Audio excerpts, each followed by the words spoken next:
Bien, buenas tardes. Mi nombre es Jaime Iregui, soy artista y profesor asociado del Departamento de Arte.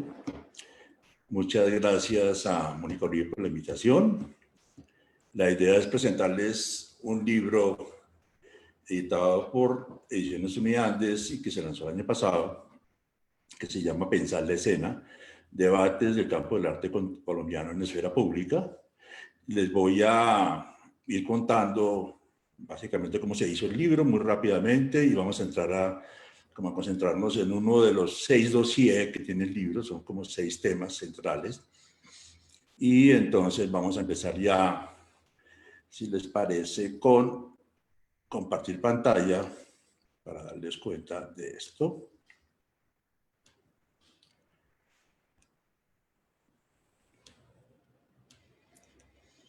Bien, mi trabajo como artista está muy relacionado con las prácticas que tienen que ver con lo público, con la discusión. Desde los años 90 trabajo como propiciando espacios de conversación y a partir del año 2000 comienzo con el espacio de esfera pública en la red, que ha venido trabajando desde entonces.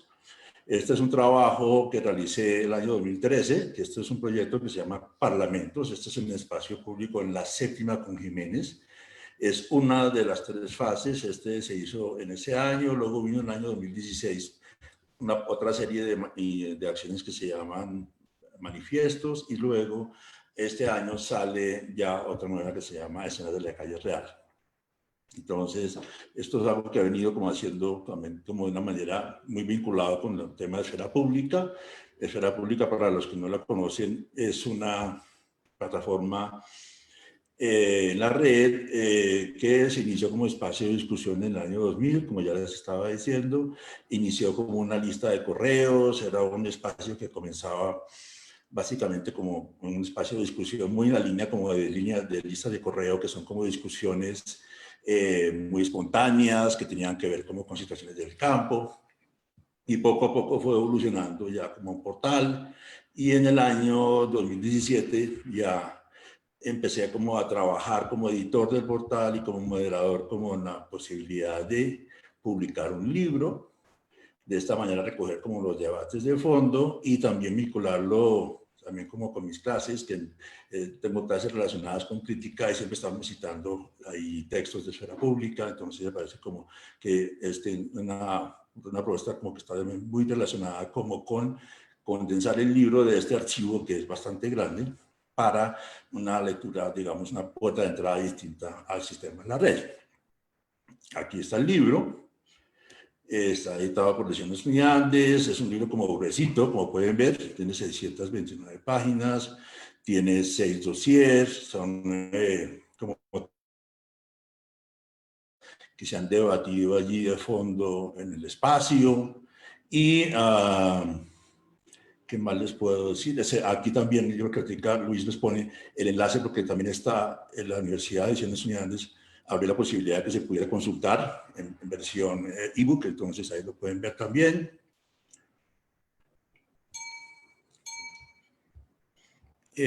Y acá vamos a empezar a ver un poco qué es ese espacio. Esfera Pública es un espacio de discusión en torno a situaciones, casos o eventos que preocupan a distintos sectores del campo del arte. O sea, lo digo porque no es una revista de arte, no es tampoco un blog en el sentido de una cosa personal, es un espacio donde, como su nombre lo dice, Esfera Pública quiere decir más o menos eso, es un espacio de crítica donde grupos, donde diferentes personas discuten en torno a temas de interés común.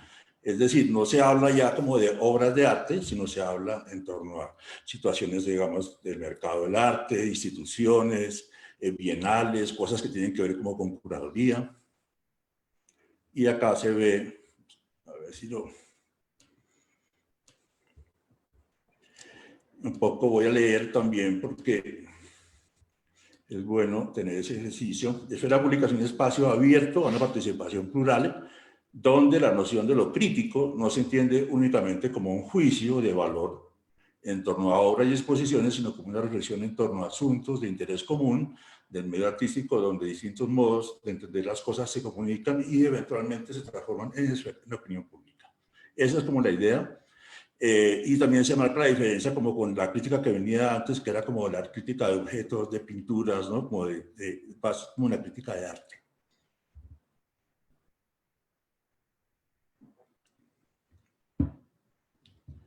Y aquí también es importante decir que o sea, no es un espacio también como foro, o sea, como foro es un espacio donde en principio yo hacía como algunas preguntas, hacía como, intentaba como colocar algunos temas, pero la gente a veces no contestaba. Finalmente, las personas del campo comenzaron a mandar como cartas abiertas y empezó también un poco a definirse por lo que mandan las como personas del campo del arte, artistas, curadores, críticos. Es decir, no se propone ni determinar los temas, o sea, el moderador de esfera pública no propone ni determina los temas a tratar. Es decir, no es una revista de crítica de arte donde los temas son predeterminados por un editor o comité editorial.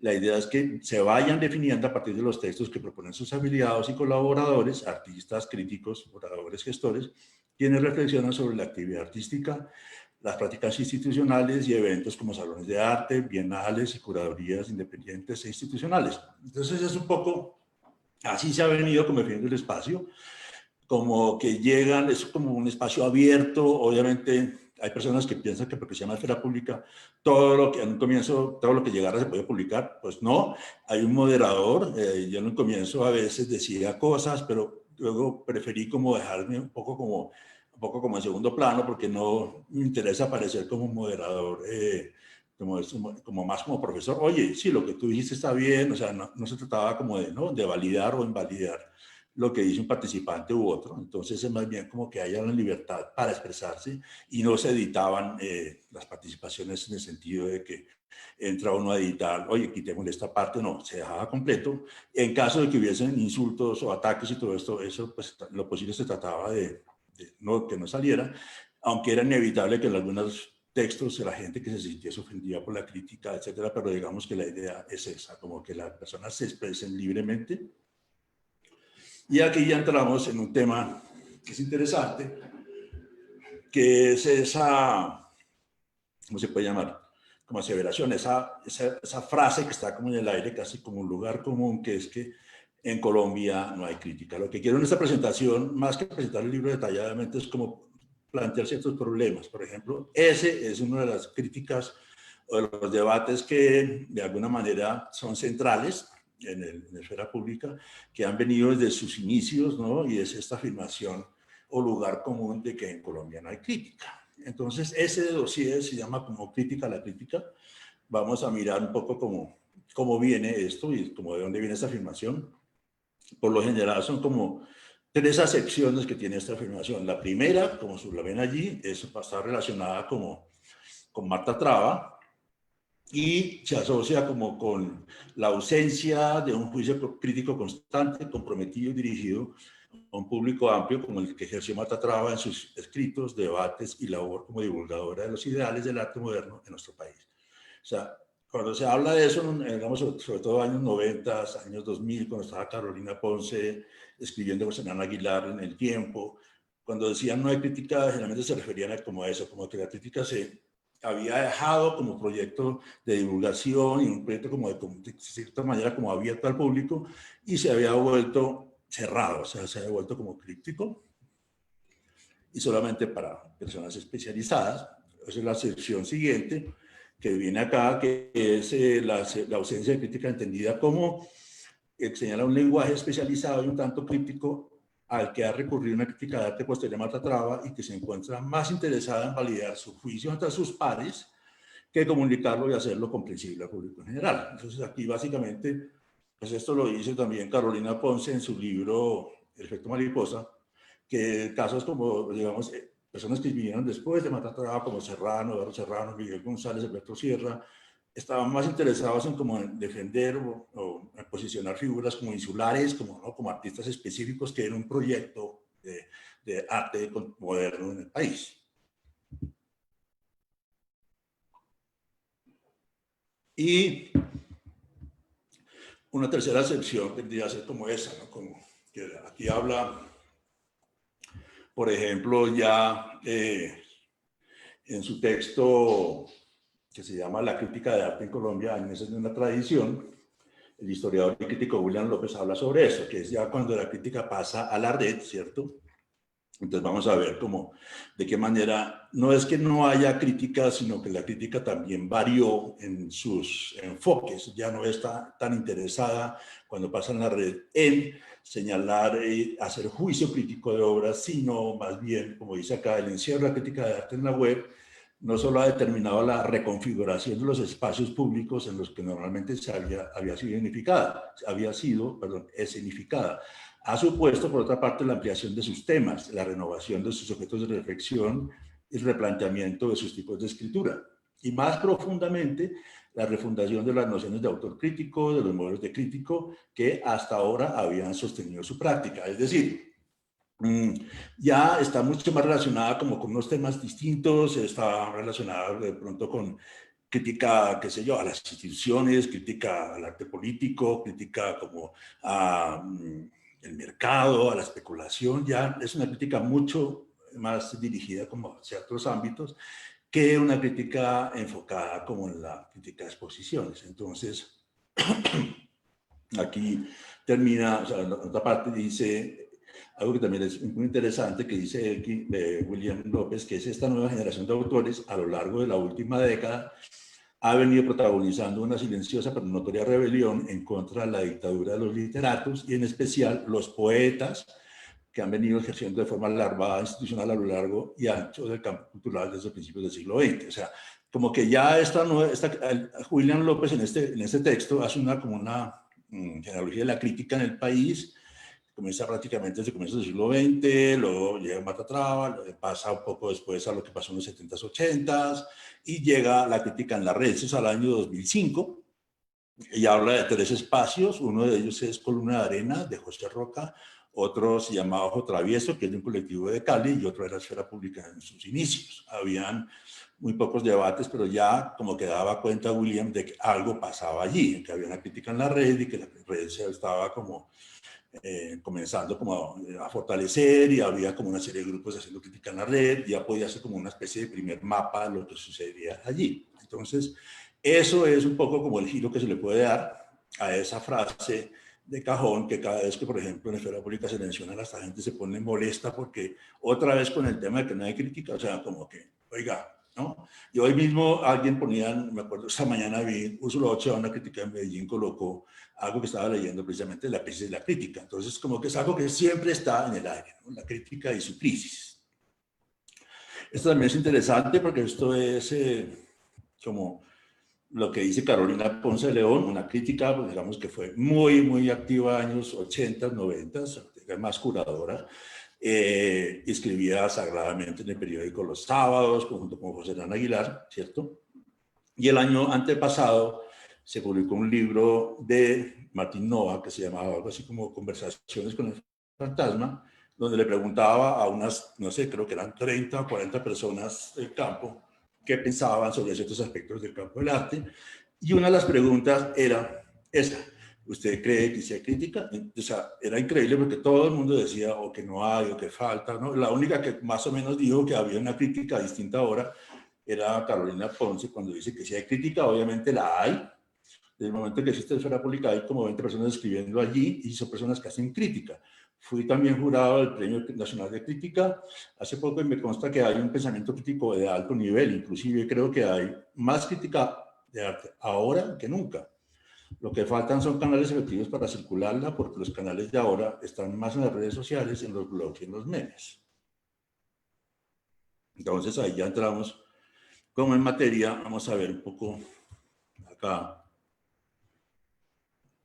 de Esfera Pública, como qué es lo que pasa en ese archivo. Ya tiene 20 años y hay cerca de 320 debates que se han dado. Que cuando digo debates son discusiones en torno a temas coyunturales, salones, bienales, censura, etcétera. Hay un archivo grande de estos debates. Hay unos 875 textos de autores, de diferentes autores, porque han circulado, o sea, las personas mandan al archivo, a Esfera Pública mandan han enviado de una manera voluntaria. Yo en ningún momento encargaba los textos, pasaba algo en el campo del arte y la gente enviaba sus textos. A veces el texto no lo respondían, a veces lo respondían, a veces se generaba un debate.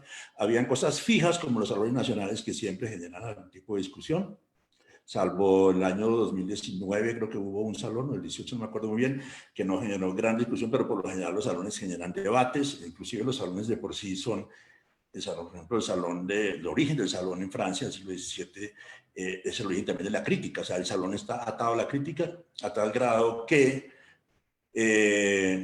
casi siempre el mismo Salón Nacional de Arte en Colombia dice que cuando hay un salón hay polémica, o sea, como que si hay crítica al salón es porque es parte del salón, o sea, está como prácticamente integrada y también es una manera como neutralizar la crítica. ¿Qué más les cuento acá? También hay podcast en ese archivo. En la parte de divulgación hay como una página web, hay también en Instagram, que se ha vuelto muy activa en los últimos 2 años. Es una página que ha crecido mucho y que también se publican como memes, videos, va a una velocidad muy distinta a los textos. Y también es como una nueva crítica institucional, los memes, pues ahí están. Entonces, es para darles como una dimensión del sitio, o sea, porque es un archivo grande y la revisión de este archivo que hice fue el año 2017 al 2019. Se revisó todo esto como para definir los temas, los dossiers y luego ya publicar el libro. Bien, entonces, eso es como a grosso modo una presentación relativamente breve de este proyecto que se llama Esfera Pública, y en un comienzo, pues como les decía, fue lista de correo, luego eran textos muy espontáneos, eran textos muy también de humor y en algunos casos de una gracia especial que da el tipo de escritura que es la lista de correos, ¿no?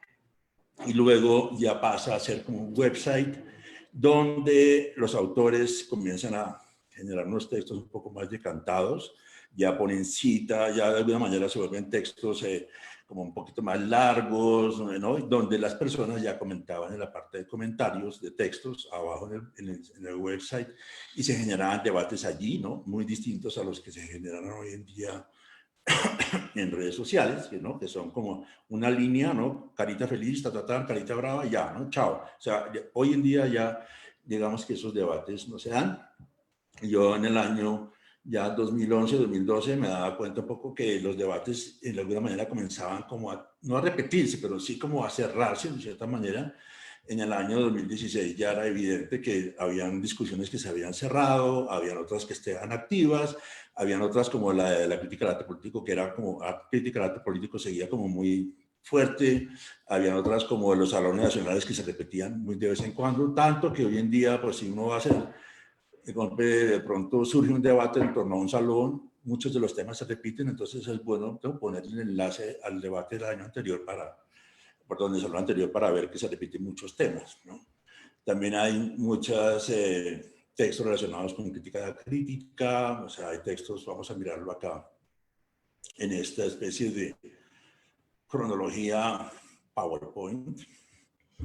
Estos son los temas que se han discutido en el espacio y que están algunos de ellos en el libro hay 6. O sea, realmente el libro, cuando estaba organizándolo y estaba editándolo, me di cuenta que era como, ¿no? Un libro enorme, entonces todavía el que salió es bastante grueso, aquí lo tengo, para que lo vean. Es un libro como grandecito.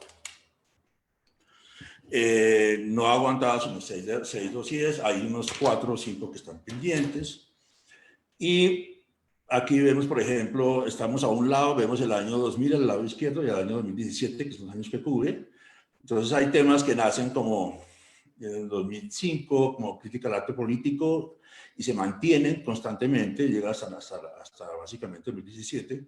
Ya al final, o sea, los temas llegan como las voces, son varias voces, son Carlos Salazar, por ejemplo, que escribe desde el comienzo con algunos textos muy de manera como insistente sobre algunos casos, como críticas también como a corporaciones, una cosa muy activista como en contra de la corporación que financia el arte político.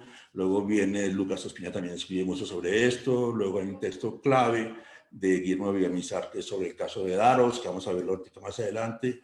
otros textos, luego también viene Claudia Díaz, entonces como que hay unos relevos y se van dando y que están en el libro, ese dossier está en el libro, luego viene también la crítica a los salones, que podemos llamar como crítica curatorial, que está aquí abajo, y que también se mantiene desde el comienzo, permanentemente estamos como activos en eso. También hay crítica al mercado, crítica a la crítica, una cosa fuerte ha sido crítica a las instituciones desde el comienzo, es una cosa que está allí siempre. Crítica al arte contemporáneo, que inicia como contextos como este de Lucas Ospina, de la franquicia del arte contemporáneo, o cosas de Guillermo Vanegas también sobre el arte contemporáneo, una especie de, o también el texto de Luis Kamitzer que se llama la educación del arte como fraude, que es de los textos más visitados en la esfera pública, tiene como 250.000 consultas, que para un archivo de crítica pues es una bestialidad, es un juro de críticas, de consultas. También en el año 2000, yo sería eso, como 7 u 8, Lucas Ospina comenzó una serie de críticas a exposiciones, no era muy usual, inclusive estaba mal visto que uno hiciera críticas de exposiciones porque eso era como una cosa muy convencional. Y también hay que tener en cuenta que la crítica en la esfera pública era, de alguna manera, una cosa que de alguna manera se salía o buscaba o miraba con cierta desconfianza la crítica de arte tradicional. O sea, la crítica de arte tradicional es un poquito la que podemos ver, qué sé yo, como la crítica de exposiciones en revistas como Art Nexus, que son críticas como más convencionales, que son más de reseña. Entonces, la crítica que vemos acá en la esfera pública es mucho más si se quiere, coyuntural, y que a la luz de las personas que hacen una reseña en una exposición, pues es un poco discusiones de otro tipo, o a la luz también de la academia se podía entender que eran discusiones como en caliente, en coyuntura, que hacía falta analizar, y de ahí precisamente este libro, o sea, como para que tengamos puertas de entrada desde la universidad a esas discusiones, porque de entrar al archivo, si no entra a la esfera pública y ve que el archivo hay, qué sé yo, no abre los dossiers, si hay 10, 20, 30, 40 textos, es difícil de abordar, digamos, para la persona que no conoce, y el libro lo que hace es como hacerle como una presentación inicial de lo que hay allí. Entonces el libro lo que hace es tomar más que capítulos, son como dossiers, o sea, son como lo que estamos viendo acá, como casos de discusiones que se repiten y se reiteran a lo largo del tiempo, y que de alguna manera muestran como que hay una preocupación de fondo por algunos temas. O sea, porque hay discusión coyuntural, por ejemplo, sí, del Salón Nacional, sí, pero se discute el Salón Nacional cada vez que hay salón, cada vez que no hay salón, cada vez que hay una convocatoria de ponderación en cambio. Hay una preocupación general por el salón, también por el tema del mercado, no tanto por las ferias, sino por el tema de la especulación, por el tema también de la importancia que implica esto, pero el tema del mercado también está muy relacionado con la crítica al arte político, porque la crítica al arte político es ver cómo las corporaciones, como qué sé yo, como Unilever, como Daros, como otras corporaciones, de alguna manera inyectaban dinero en instituciones, ¿no?, para lavar su imagen, un poco como de corporaciones que tenían problemas con el medio ambiente, y en cambio se apoyaban museos y arte, pues estaba bien. Entonces, eso lo vamos a ver más adelante. Otra crítica que ha estado siempre allí es la crítica a las instituciones en su sentido amplio. No es la crítica institucional, es, digamos, como obra de arte que uno ve, o como práctica que uno ve en Hans Haacke o en Daniel Gauguin o en estos artistas que, ¿no?, que hacen obra para museos, haciendo crítica al museo, sino es como crítica a la institución en el sentido de la voz del artista hablando de las instituciones, un poco como la ciudadanía artística, de alguna manera como haciendo una crítica abierta a las instituciones, llámese ministerios, instituciones en el sentido convencional, ¿no?, en el sentido del Ministerio de Artes, de la Galería de Santa Fe, también la institución del curador, incluso la institución de la crítica, ¿no? Entonces son cosas ahí importantes. Y hay una parte que queda para más adelante, que es la crítica epistolar, que son las cartas abiertas, que son muchas en la esfera pública, ¿no? La carta abierta que manda el artista, o llegó una sobre un caso de arte cámara, por ejemplo, ¿no? Entonces, eso sigue llegando siempre como en las voces del artista, que se expresa y hace pública su voz para comunicarse con una institución y hacerlo público también al campo del arte. Bien, vamos a centrarnos un poco acá en un dossier que es el de en el libro se llama El desencanto con el arte político. Aquí pues puse como crítica al arte político, como para dar cuenta de que hay una crítica al arte político. Y en el libro abre con este texto de Halim Badawi. Es un texto comisionado. Cada vez que, cuando definí los dossiers, como invité a 6 personas a mirar los documentos que yo había como seleccionado, a que los revisaran y hicieran un artículo a partir de esto, como una especie de introducción, una mirada como a los casos que estaban en estas discusiones. Esto era interesante porque también eran lectores, no es tanto gente que ha participado mucho en la esfera pública, sino como personas que leían. Halim inclusive publicó algunas cosas, pero es básicamente más un lector. Entonces él hace como una introducción al tema y también mira lo que sucedía en el arte político antes de los años 90, o sea, por ejemplo, lo que sucedía entre el año 1962 y 1992, hace una analogía, perdón, una genealogía de todo lo que pasaba allí, y tenemos casos como lo que él diferencia o lo que él cita allí, ¿no? Que hay, son como varios puntos. Por un lado, en la crítica del arte político hay como, se nota como la coerción explícita o tácita, en todos los casos ideológica, que eventualmente ejercerían las corporaciones sobre el campo del arte, en ámbitos como la curaduría, las investigaciones, las publicaciones o la creación, ¿no? Entonces hay ciertas corporaciones que de alguna manera inciden en eso. Algunas son, ¿no?, como cuestionadas, otras no. También mira la financiación, configuración, evolución y políticas de crecimiento de las colecciones corporativas de arte latinoamericano en el hemisferio norte y en la misma América Latina. Sobre este tema resulta de interés la discusión sobre Guillermo Villamizar y Luis Carnitzer en torno a las dinámicas del coleccionismo impulsadas por Daros. O sea, eso vamos a verlo ahorita.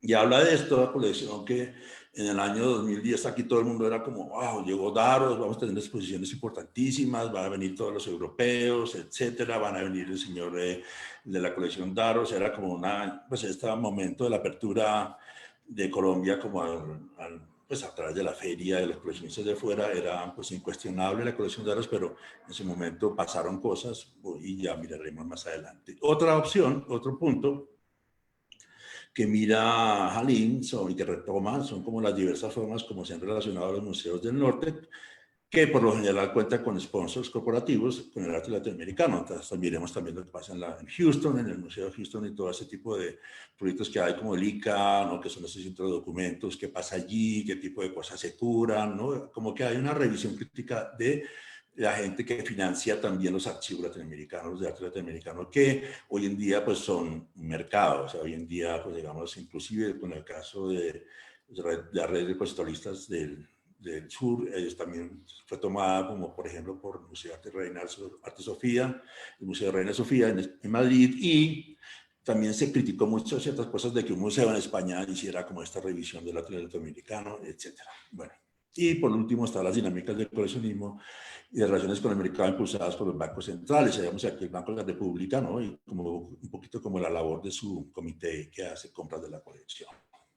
Entonces, por ejemplo, Halim mira el caso de la violencia, que la pintó Obregón. Eso sería, o sea, que estuvo desde que la hice prácticamente, estuvo siempre lejos del público, porque estuvo en la casa de Hernando Santos, que era una persona que lo tenía, y hasta hace unos años salió de esa casa y estuvo o sea, fue al Banco de la República. O sea, que muchas de las obras, digamos, de carácter político siempre estaban aisladas y lejos de las personas que las pudieran como contemplar, lejos del público amplio del arte. Entonces habla de la cooptación del potencial político de la obra de Alejandro Obregón por parte de la crítica, los coleccionistas, las corporaciones y los organismos multilaterales. Habla también de la dificultad de la obra de patrimonializar las obras politizadas del arte moderno colombiano, para lo que pondremos como ejemplo a Alipio Jaramillo. Entonces ahí en el texto de Halim, que es el de la entrada, aborda como esta serie de temas y hace como un recorrido a través de la historia más o menos reciente del arte moderno, cómo el arte político en nuestro país también de alguna forma fue cooptado y puesto pues en casas divinas, ¿no?, maravillosas en el norte de Bogotá o en colecciones privadas, y de alguna manera todo este arte que tenía un potencial, ¿no?, de cierta incidencia en lo social, terminaba siempre aislado, ¿no?, cooptado. Otro texto que está allí, que hace parte de este dossier, que es muy importante, es toda la producción que hizo Carlos Salazar. Ahí se puso ese texto que se llama Arte Social e Ideología Social Corporativa, que fue como de los pioneros en la esfera pública que comenzó con el tema. En ese momento nadie más escribía sobre esto. Y él lentamente comenzó como a publicar una serie de textos que luego se recogieron, pues están en la esfera pública todos sus textos. Y al año pasado también Juan Sebastián Ramírez, que es crítico y galista y curador en Cali, editó un libro con los textos de Carlos, que aquí lo vemos, que también pues más adelante me daré el enlace. Se llama Antología de Textos Críticos de Carlos Salazar, todos publicados en la esfera pública y que están ahí en este libro. También en el libro de Pensar la Escena hay varios de Carlos. Este es súper importante porque es de los que inicia con esa labor crítica al arte político y dice cosas como, por ejemplo, esta. Básicamente, pues, el arte social contemporáneo, por más maquillaje rojo con que quiera adornarse para realizar su drama, es la materialización de la estética de la responsabilidad social corporativa capitalista. Pero lo que es más importante, el arte social contemporáneo adopta en la dimensión oportunista que le da vida y al pie de la letra las estrategias de mercadeo corporativo que consisten en que un producto, y el producto artístico que no es la excepción, se mercadea mejor si está acompañado de una causa social. Entonces, eso es un poco como los puntos de partida de Carlos. En el comienzo, pues uno decía, bueno, Carlos también es artista, pero él está escribiendo sobre esto y empieza con sus textos a mirar estos casos y precisamente, por ejemplo, cuando Doris Salcedo expuso su gran obra de Shibboleth en la Tate, creo que es el año 2009, 2008, me acuerdo muy bien, publicó una serie de textos que se llamaba la serie Unilever, que hace una crítica fuerte a la corporación que financiaba esta muestra, que es la que más aporta para una exposición. Digamos que cuando uno lo invitan a hacer este proyecto de la sala de turbinas de la Tate, es un proyecto que tiene un presupuesto de, qué sé yo, no sé, 200.000, o sea, una cantidad enorme de dinero que se le da al artista y a la institución para hacer el proyecto. Y en el caso de estas primeras series, de estas primeras ediciones de la Tate, estaba la Unilever, desde que Carlos Salas escribe lo siguiente, y haciendo eco también como a esa cosa que dice Doris Salcedo, que ella de alguna manera toma la voz de los otros que no tienen voz. Entonces acá dice, al parecer, existen al parecer unos otros voces de víctimas de la competencia desleal, trabajadores explotados en Estados Unidos y Brasil, niños abusados al borde de la esclavitud en la India, gente que vive bajo regímenes represivos que reciben dinero suyo, mares contaminados, pescas ilegales, animales abusados en experimentos para cosméticos y jabones. Unilever produce mucho eso, ¿no? Como todo lo que es perfumería, jabonería, todo ese tipo de cosas, es Unilever. O sea, es una multinacional enorme, de las más grandes que hay en el mundo. Y jabones que al contrario, contrario a estas nebulosas víctimas del racismo, de la Tate, que no tienen la desgracia de pertenecer a las estadísticas del mundo real, no tienen una voz en el arte contemporáneo de la talla de Doris Salcedo que hable por ellos. Entonces, como que un poco la contradicción que hay allí, de que una artista tan política como Doris Salcedo, pues ella muy comprometida con esto, está en un espacio que esté financiado en cierta parte de su producción de su obra, porque llevar estas grietas de Colombia pues costó, ¿no? Todo lo que se hace acá requiere un presupuesto grande, está financiado por una multinacional que tiene muchos problemas, como los que menciona Carlos. Entonces, esto es una cosa que comienza a darse, pues en el caso de Esfera Pública, allí, como de una manera insistente con el caso de Carlos Salazar. Obviamente, pues en la historia del arte, pues está pues Hans Haacke, que ya lo hizo con eso que se llama Metropolitan, que fue la obra que hizo para los años 60 para el Metropolitan, que era denunciar un poco como lo que pasaba con la ESO en África. Eso es muy de los, pues como muy crítica institucional, pero aquí Carlos lo hace a base de textos, ¿no? y de manera como insistente. Aquí estamos viendo la grieta.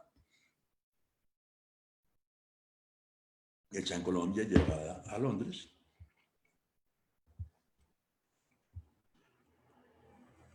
Y aquí tenemos otro caso importante, este es el año 2012.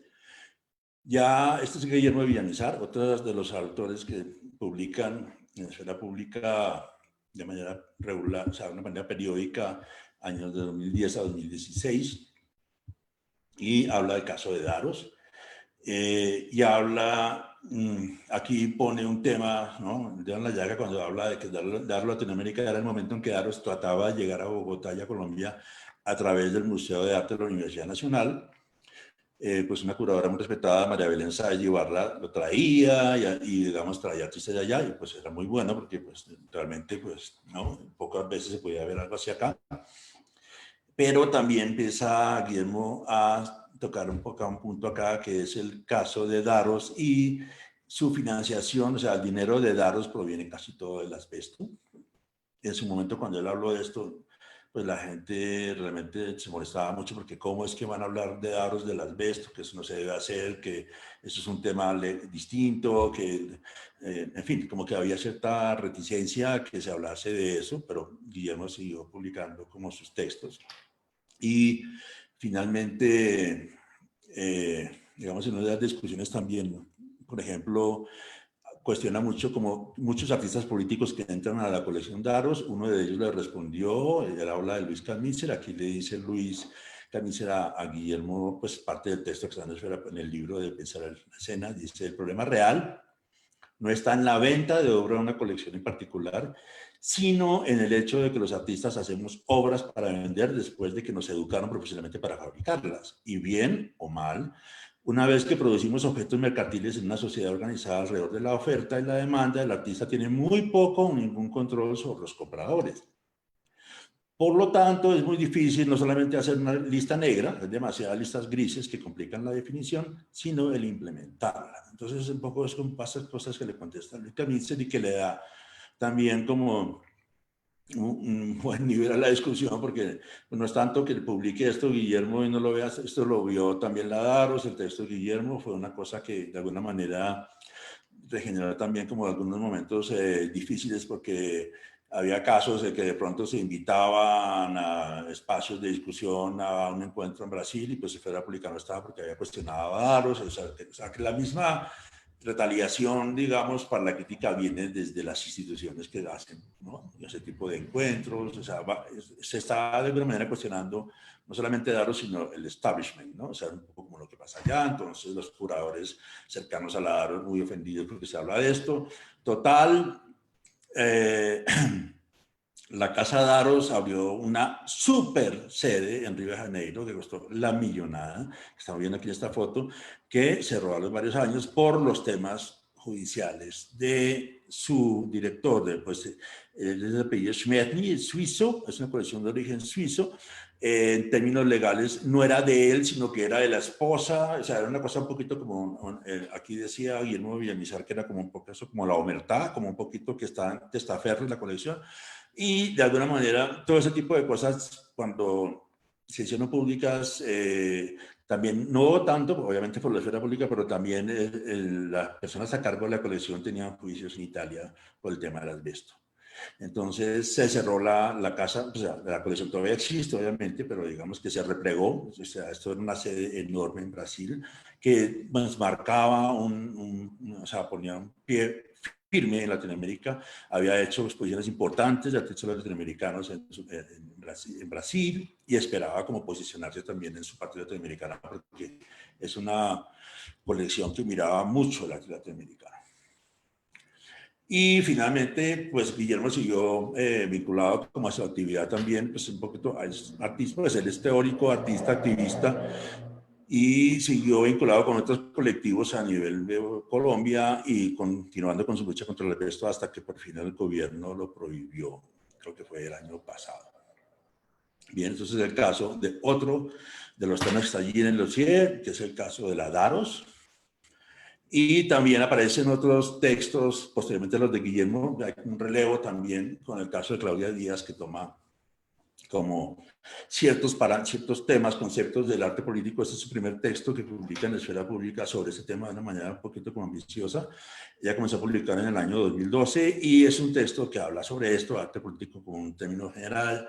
Son textos muy elaborados, son textos de una escritura muy cuidada. O sea, ella básicamente lo que hace acá es como un texto como, pues, ese texto lo mandaba al Premio Crítica, ella fue Premio Crítica en el ensayo largo hace como 7 años, son textos como en el orden de los textos como, ¿no? como una cuidado en el texto, en la manera de notar las cosas con un sentido poético, ¿no? Es un texto extenso. Y, por ejemplo, dice acá, en este primer texto, abre con un pequeño párrafo que dice: no haría el arte político en Colombia la función de una mentira simpática, en el sentido de hacernos creer que a través de una obra participamos del horror de los demás. O sea, eso es una pregunta muy fuerte, o sea, esa es una de las tantas que plantea allí. Y en ese momento posterior, pues viene la exposición de Doris Salcedo en Flora, que fue la de su plegaria muda. Y también, pues, Claudia Díaz estuvo muy pendiente de todo esto, y Claudia como que comenzó y tomó un relevo de lo que ya Carlos Salazar de alguna manera había cerrado para él, que era como Carlos dejó de escribir en el año 2014 toda su serie de textos del arte político, y con él pregunté: bueno, Carlos, cuénteme, ¿qué va a seguir escribiendo sobre eso? Y ya cerré un ciclo, o sea, él ya como que dijo lo que tenía que decir, y aparecen otros autores tomándole, ¿no? Como el relevo, como el caso de Claudia Díaz. Seguimos con el tema del arte político. Un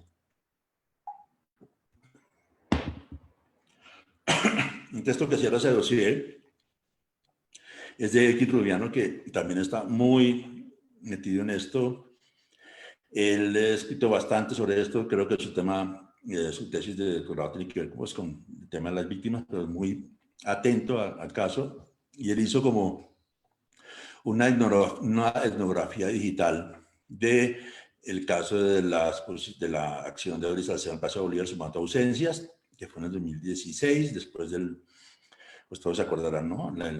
¿Cómo se llamaba esto? Cuando hubo el plebiscito, la parte de la resaca del plebiscito, ¿no? Como el guayado que había entonces, tiempo después de que se hubo ese no sorpresivo, pues Doris hizo su intervención, que fue muy sonada, y hubo como bastante discusión sobre esta acción, por lo que en el caso del texto de Elkin Rubiano, que es como una especie de análisis de toda la situación, él mira cómo se trabajó cómo se hizo la crítica a través de diferentes redes, en Facebook, en Instagram, como en Instagram de pronto los textos eran mucho más amables, más, ¿no? Más selfie, y en Facebook los textos de la discusión eran mucho más encarnizadas, eran fuertes.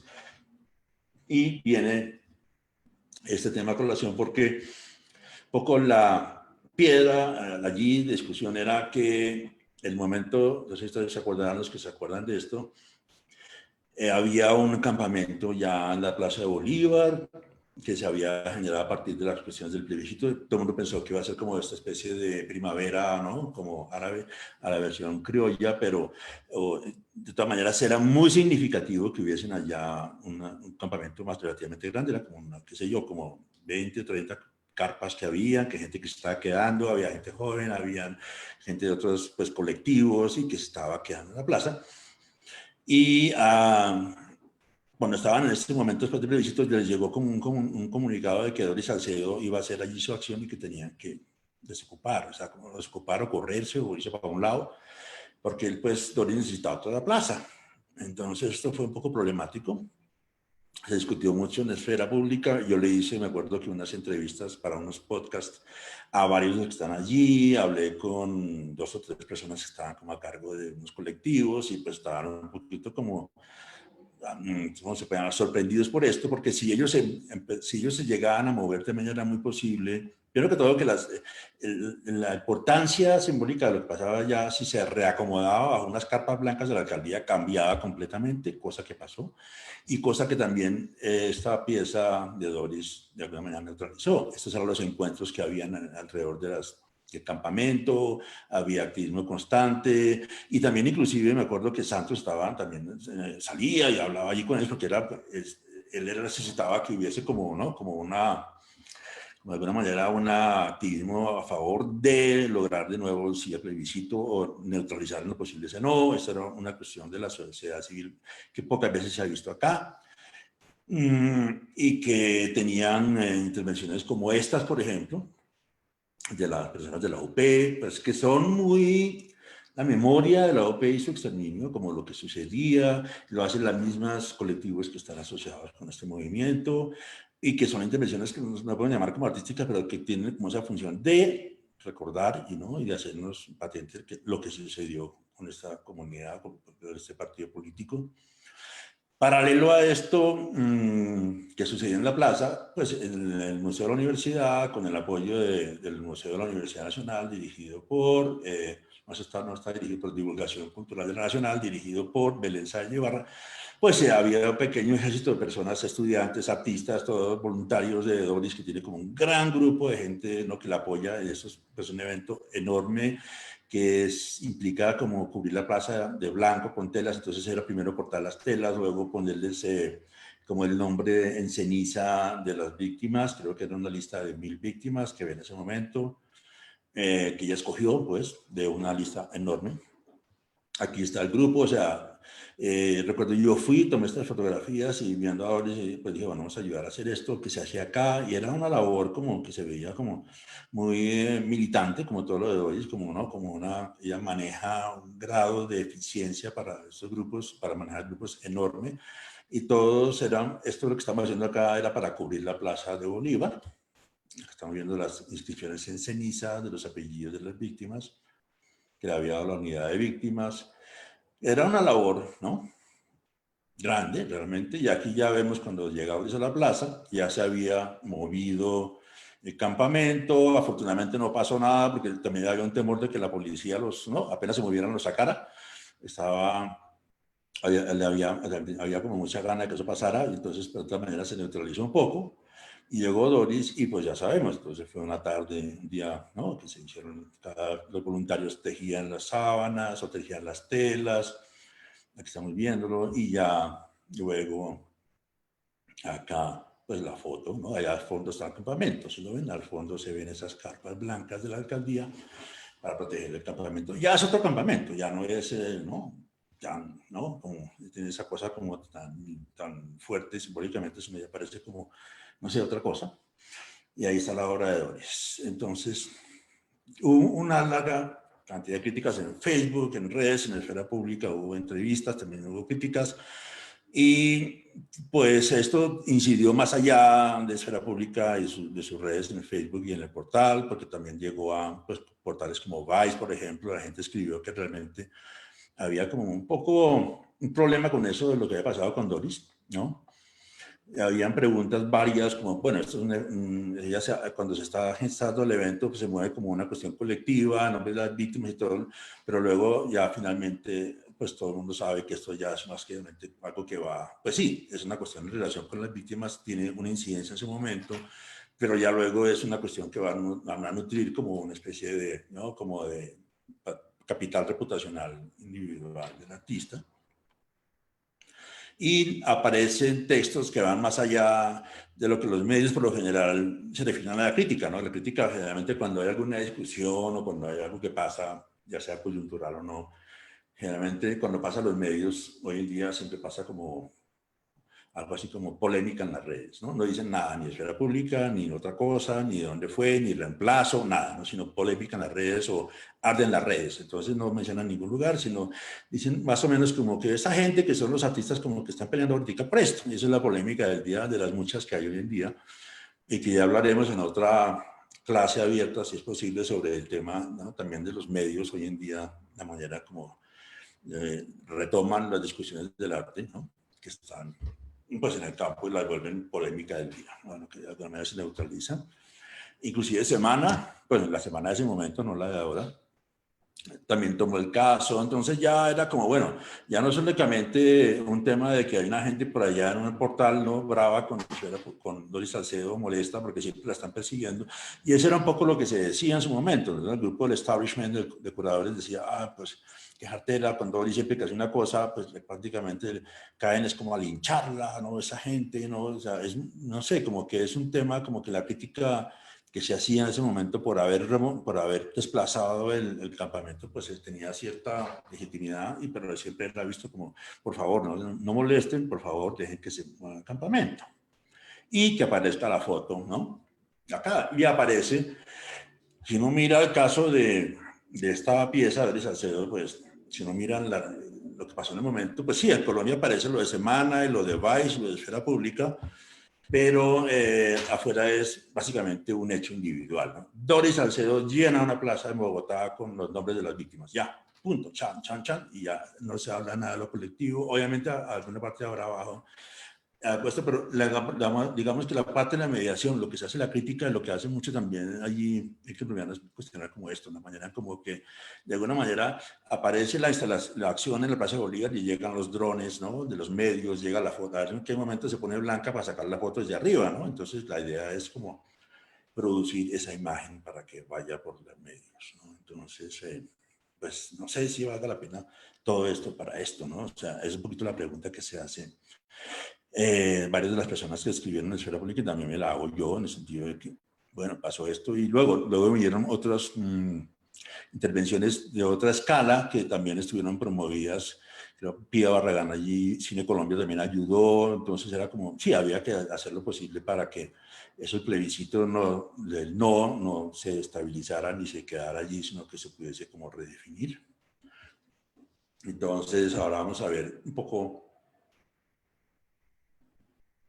otros casos, porque en su momento, pues, en la República mirábamos como ese tipo de discusiones, y eso para complementarlo con cosas que pasaban afuera, un poco esto es antes, esto es como 2014, tengo entendido, y son las acciones de un grupo que se llamaba Liberate Tate, que cuestionaban el apoyo de corporaciones a la Tate Modern, como la BP, British Petroleum, que había hecho un desastres ecológicos por todos lados, especialmente en el Golfo de México, en el Pacífico, hubo problemas, o sea, que tenía bastantes cuestionamientos, entonces había grupos de activistas que ya no escriben, sino que hacen acciones como simbólicas fuertes. Esto es un día en que había una gala de la BP en la Tate Britain, que es la sala, la central.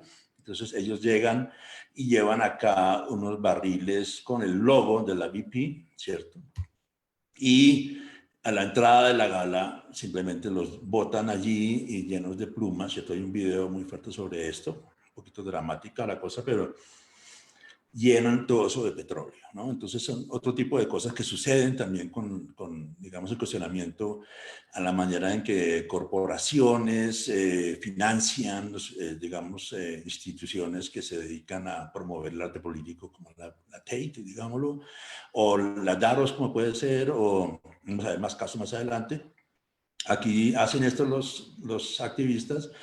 Claro, esto es Londres, uno ve en el video que los policías simplemente miran, o sea, como que no pueden hacer nada, como que no los pueden tocar, luego les toca como, sí, limpiar, pero son plumas también de gaviotas y aves, ¿no? Que botan como esto, como para dar cuenta del desastre ecológico de la BP.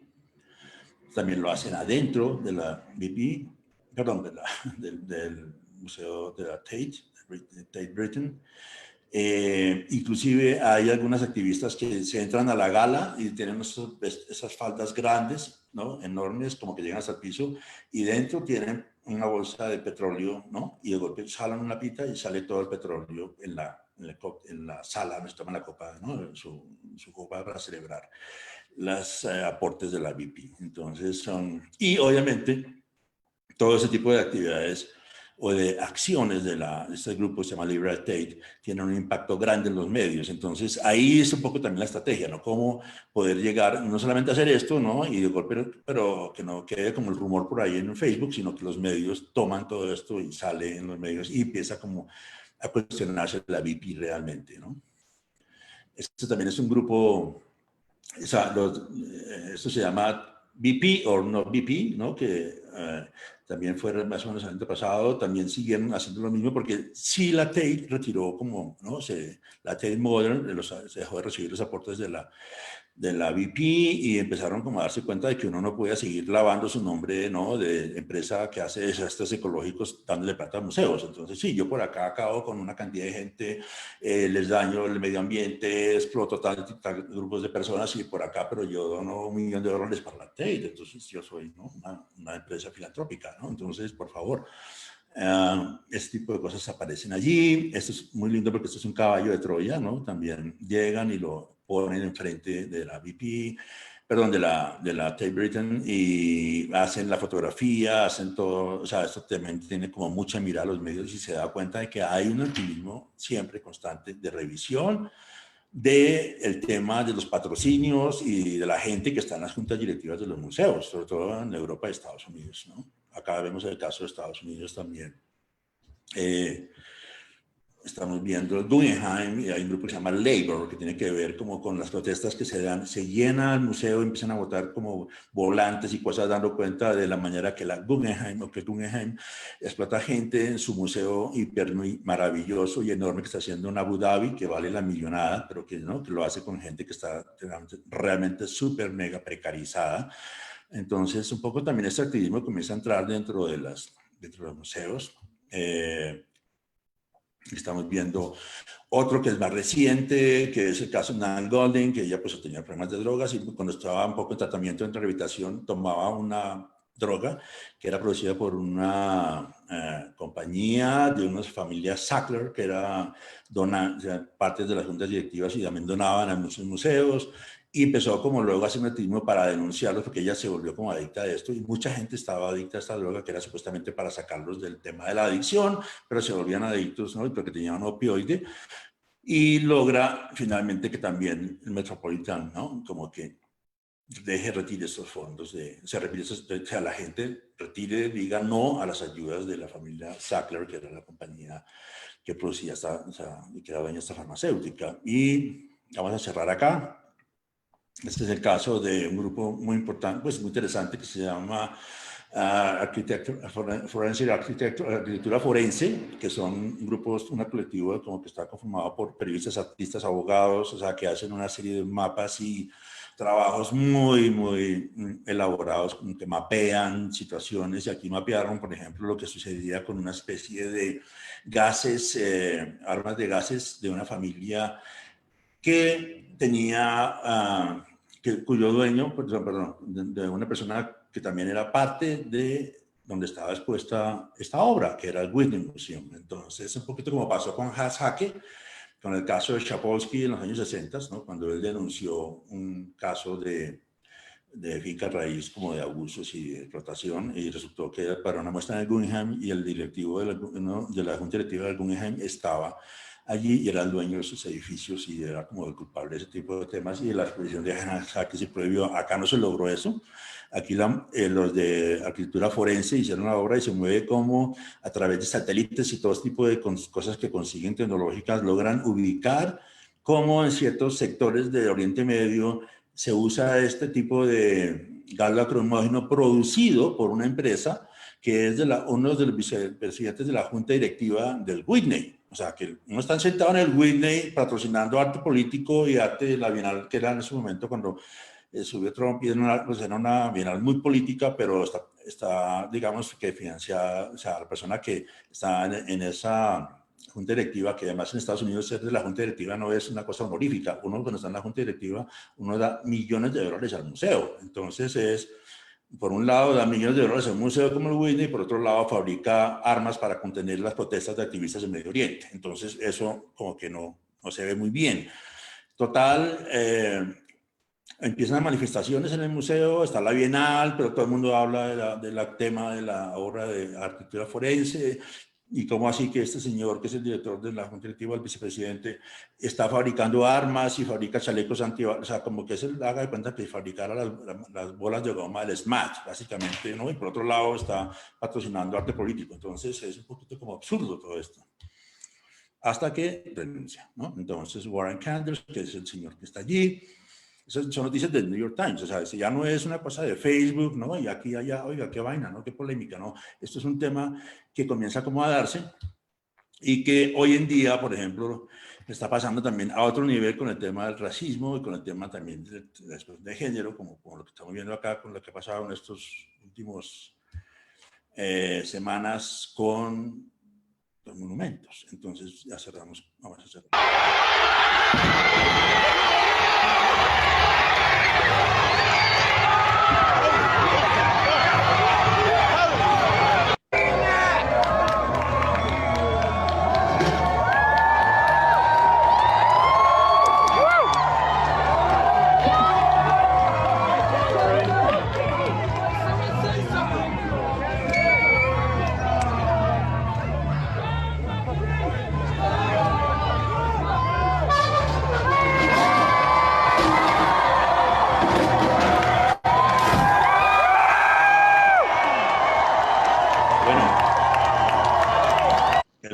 total, ¿no? Eso es impresionante, o sea, cuando uno ve ese video, el jubilo de la gente es algo que es como contagioso, es algo que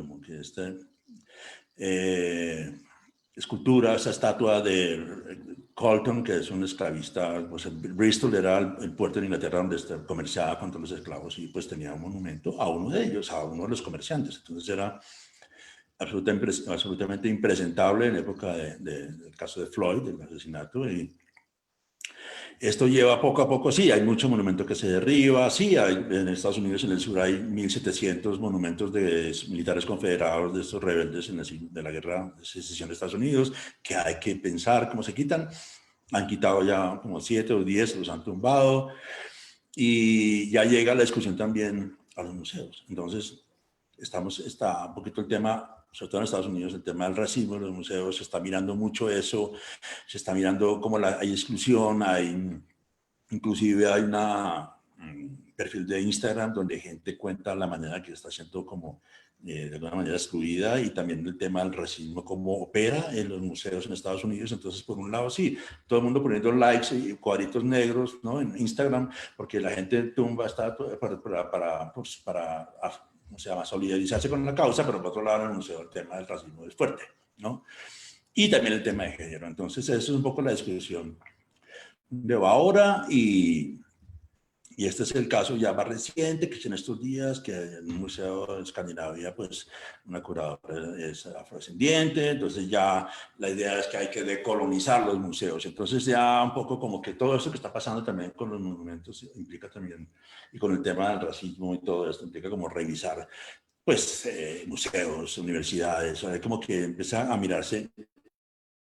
Ya la crítica ya no es tanto por la gente que da plata, sino también cómo está estructurada una institución desde el punto de vista de las exclusiones, ¿no? Y eso pasa mucho, y por los museos y el arte contemporáneo, pues es de élite de alguna manera, pero bueno, cómo opera allí el tema de la exclusión, ¿no? Cómo funciona y cómo se hace también para decolonizar este tipo de instituciones. Y aquí ya cerramos con el caso local, que fue hace como 2 semanas, hace una semana larga, caso de una marcha de género que llega a banderas. Entonces se puso, pues me acuerdo que se puso esto en la esfera pública, que fue, pues alguien lo mandó como dando cuenta de lo que pasaba, las marchas de las mujeres, que llegaron a banderas, y apareció pintando las figuras de banderas que estaban recién restauradas.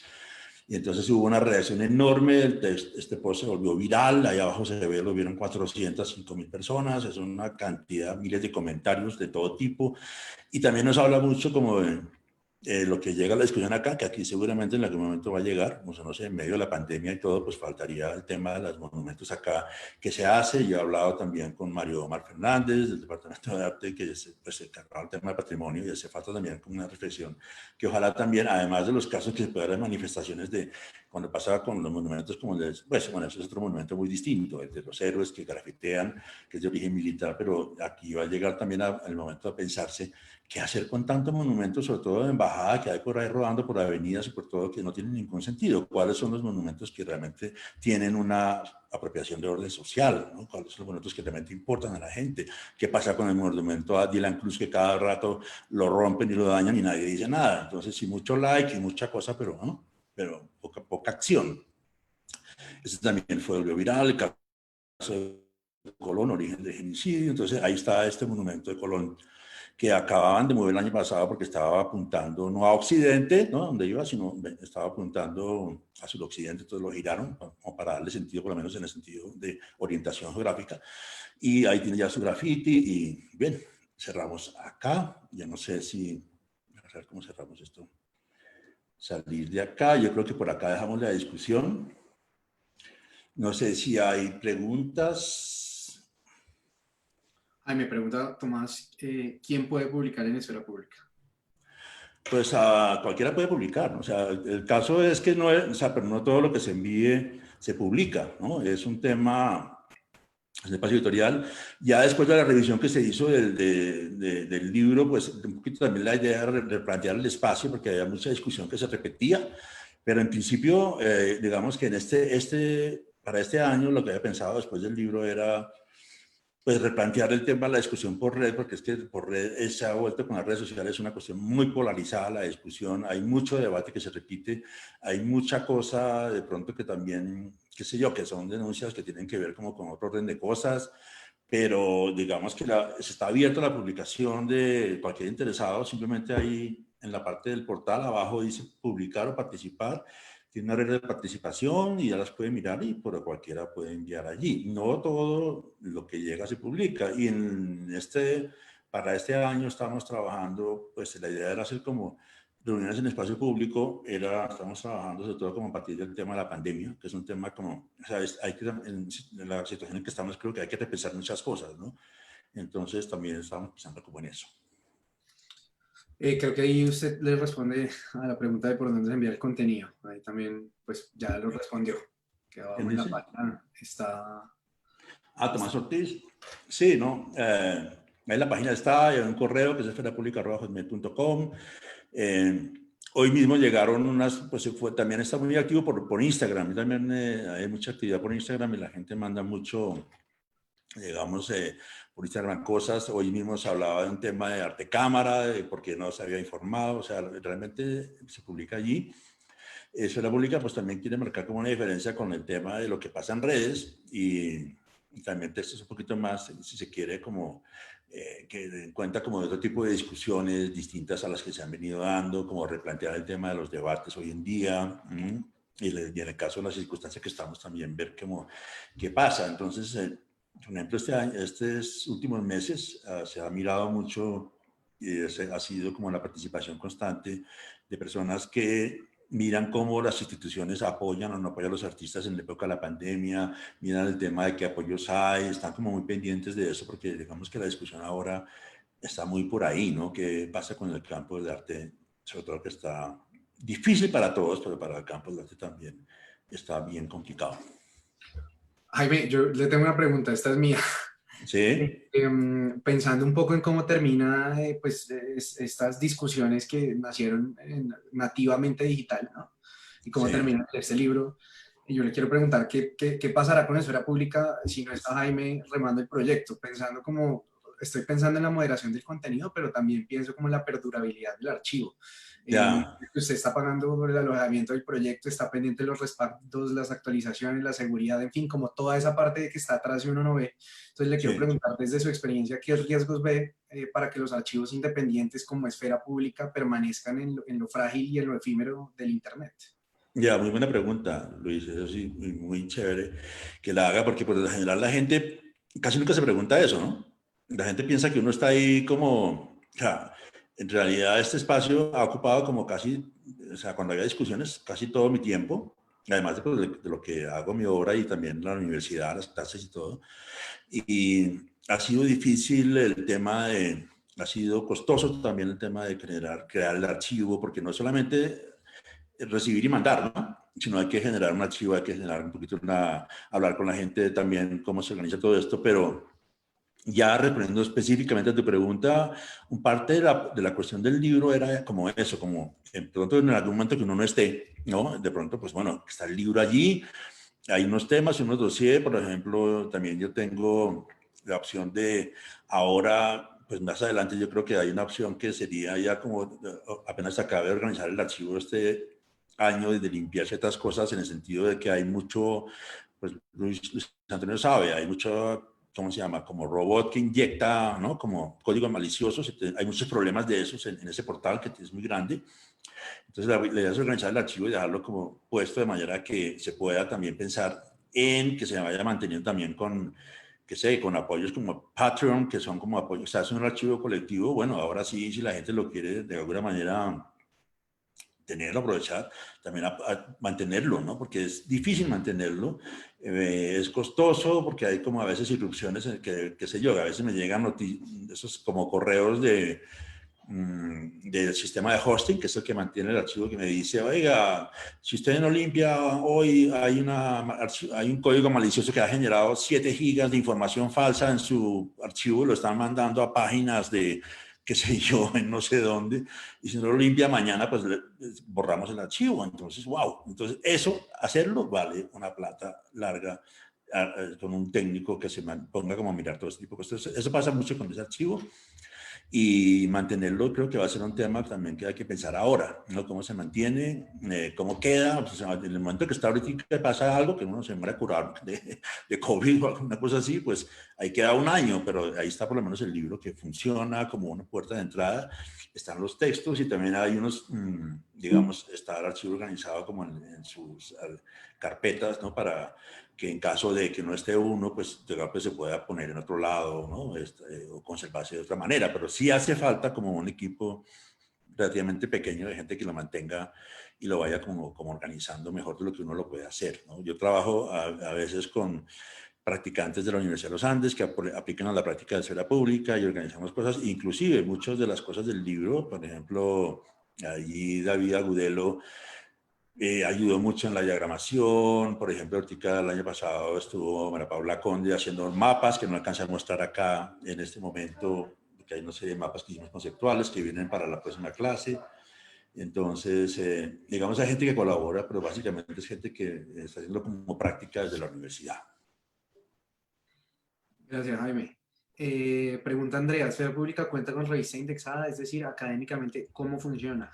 No, no, Esfera Pública no es una publicación académica, primero que todo. Es absolutamente, digamos, distinta, es una aplicación, digamos, independiente, es una aplicación más cercana a lo que hacían los grupos de artistas, digamos, en las vanguardias, o sea, es como preguntar si un manifiesto está indexado, ¿no? Por ejemplo, como cosas por el estilo, pero son textos básicamente que responden como a la oralidad o a la forma de discusión de los artistas en un campo.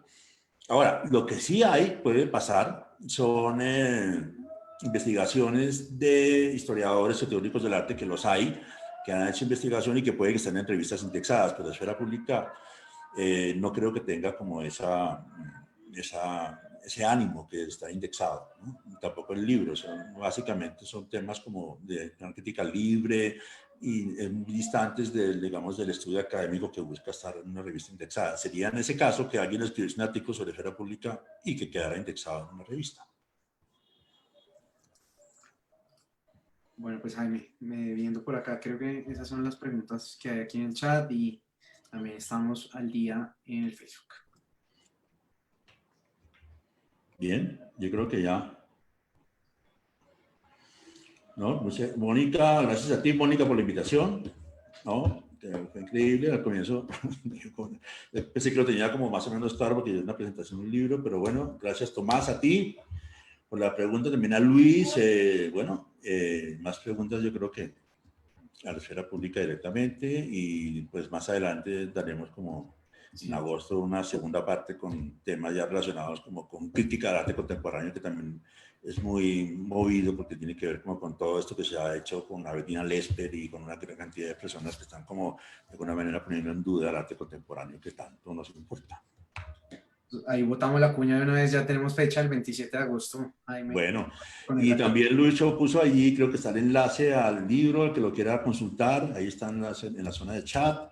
Y también está en Esfera Pública, ponen esferapublica.org ahí en Google, ahí aparece de entrada. De ahí está uno de los posts, es ese, ¿no? El del libro en formato PDF para que lo quieran ver. Y si no, pues al correo o la parte también está el Instagram, ahí pueden también participar los que no lo conocen, es muy activo, mucho video, mucho monumento derribado en estos días y mucho meme, pero eso es otra velocidad distinta que también tiene el portal.